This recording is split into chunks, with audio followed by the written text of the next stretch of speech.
Quand vient le moment de jouer des accords sur le piano, j'ai remarqué que beaucoup de mes élèves faisaient une erreur dont ils ne se rendaient pas forcément compte. Et pourtant cette erreur elle peut être corrigée très rapidement, mais si on ne le sait pas, on ne peut pas corriger le tir et ça continue à impacter le son de votre jeu et de vos morceaux. En fait cette erreur c'est ce qui fait que beaucoup de pianistes gardent longtemps un son amateur. Ce n'est pas du tout une critique, tout le monde passe par là, je l'ai moi-même beaucoup faite. Et vous allez voir que cette erreur est surtout due à un manque de confiance dans son jeu, mais que vous allez pouvoir travailler avec cette vidéo.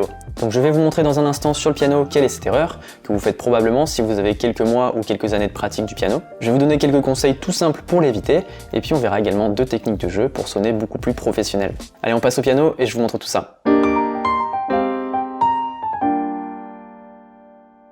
Ok, donc cette erreur, comme je vous l'ai dit, elle concerne le jeu avec les accords. Quand vous jouez un accord, peu importe lequel, c'est important de se concentrer sur le fait que toutes les notes soient jouées en même temps. Vous voyez, si je joue ces accords,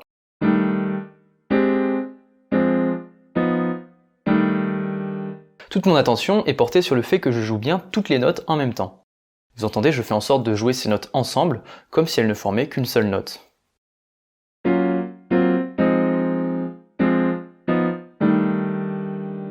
Et ce qui arrive souvent quand on est débutant, et cette erreur peut vous suivre quand même assez longtemps, c'est le fait justement de ne pas arriver à jouer ces accords en une seule fois. Les notes sont désynchronisées.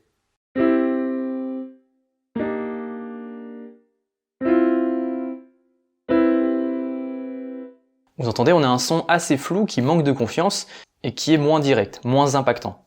Nous, ce qu'on veut, c'est jouer les accords comme si c'était simplement une suite de notes jouées vraiment en même temps.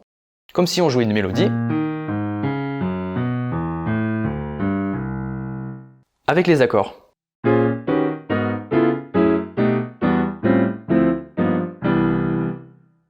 Donc cette erreur, elle vient principalement d'un manque de confiance en ses capacités pianistiques, et également du fait de jouer un peu trop vite, parce qu'en général on est pressé, donc on n'est pas toujours sûr de savoir sur quelle note on est censé appuyer, et par conséquent on les joue un peu désynchronisés. Mais alors comment est-ce que vous pouvez pratiquer ça? Donc premièrement, je trouve visuellement les notes de mon accord, puis d'une certaine façon, je verrouille ma main dans cette position, c'est-à-dire que les muscles de ma main se tendent légèrement pour ne plus bouger. Vous voyez, ma main reste dans l'alignement du poignet et du bras. Puis enfin, j'ai mon bras qui exerce une légère pression et entraîne le mouvement de ma main.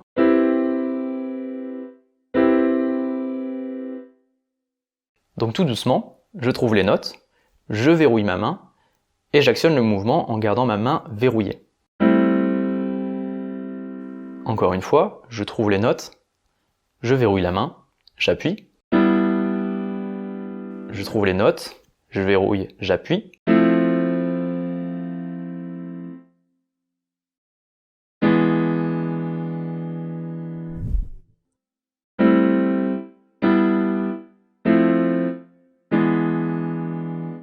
Et tant que vous n'avez pas trouvé la position, c'est-à-dire si vous passez de cet accord à cet accord, vous n'appuyez pas, vous suspendez jusqu'à ce que vous trouviez les notes, quitte à ce que ça prenne un peu plus de temps. Et puis une fois que vous êtes sûr de la position, vous bloquez et vous appuyez. Ok, donc pratiquez ça sur vos morceaux en prenant le temps. En général, c'est parce que vous jouez trop vite, donc forcément, vous n'avez pas une confiance absolue en ce que vous jouez. C'est normal parce que vous devez trouver les notes rapidement. Donc repérez les notes de l'accord que vous voulez jouer, verrouillez la main et appuyez. Vous verrez qu'en adoptant ce réflexe, certes en allant plus lentement au début, vous aurez un jeu qui sonne beaucoup plus uni, plus confiant et beaucoup plus professionnel.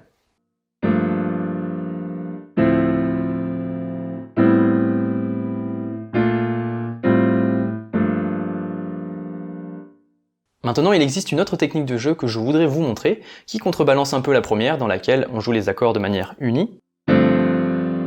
C'est le fait d'aller à l'extrême opposé et de jouer justement l'accord comme étant une suite de notes. Vous voyez à l'inverse de la première technique, qui jouait tout en bloc, ici on joue en déroulant les notes.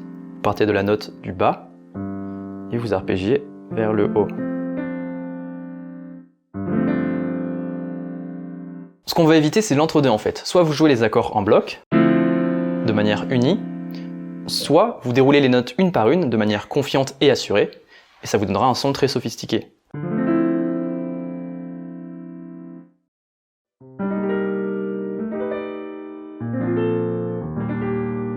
Tous les accords peuvent être joués comme ça, mais ça marche mieux pour les gros accords qu'on joue avec les deux mains.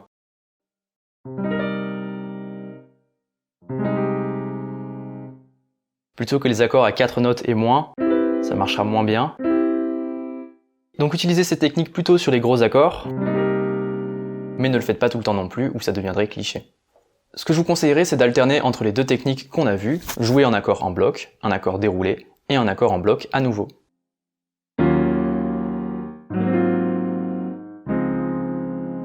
Ou dans l'autre sens.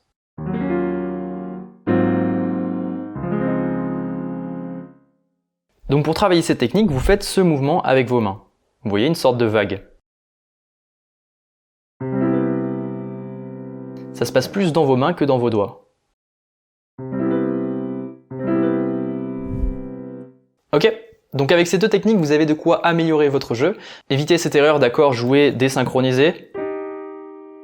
Prenez le temps de pratiquer ça, de l'intégrer dans votre jeu, donc soit en bloc, soit vraiment déroulé, mais en tout cas en évitant l'entre-deux. J'espère que ces deux techniques vous auront plu.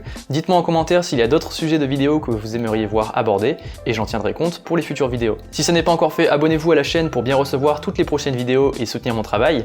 Et si vous êtes intéressé par l'improvisation, alors vous pouvez rejoindre mon cours d'impro pour les tout débutants. Le lien est dans la description de la vidéo. Merci d'avoir suivi la vidéo jusqu'ici, et quant à moi, je vous dis à la prochaine.